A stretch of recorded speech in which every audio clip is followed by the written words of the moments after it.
Liðin sem koma yfirleitt upp deild eru yfirleitt spáð í neðsta sætinu í svona spám. Hver eru þínar svona, hvað ertu að hugsa með það? Kemur þessi spáður óvart?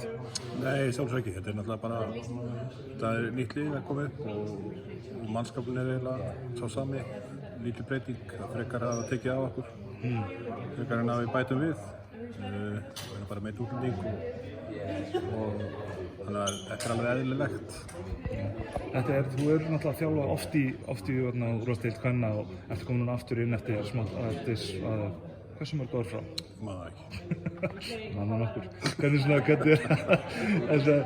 tilfinningin svona, hvernig líður núna svona bara eftir fullur eftirlökunar eða hvernig gengur? Já, ég var ekkert í þessu nema bara, þetta væri gaman sko. Já, það er rétt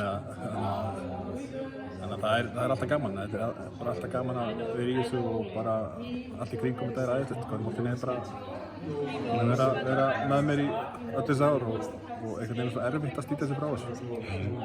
Nú náttúrulega Íringar mistu Kristjánu, fengu þau inn í staðinn, svo er hópurinn þinn eitthvað spenntur fyrir þeirri viðureign Fjölnir eða eitthvað svoleiðis?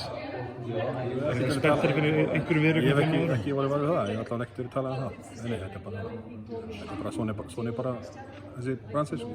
En svo þessu tölum svona efri spárunar, er eitthvað þar sem að kemur óvart, er einhver liðar sem að heldur að þessu er betri en eða svona eitthvað sem að er einhver lið ekki rétt staðsett á þessu lista? Nei, mér finnst það bara alveg mjög eðlileg spá.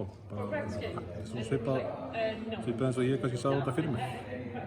Náttúrulega Njarðvíkingar voru ekkert spáðir sérstaklega hátt í fyrra og endaði að vera Íslandsmeistarar. Er eitthvað vona að ÍR færð þá leið? Ef við finnum milljónamannleikinn í Breiðholtinu og fáum fleiri leikmenn, þá er alltaf séns. Það eru einhverju milljónamannleikar þar og voru bara það að ganga eftir. Takk fyrir þetta. Já, takk.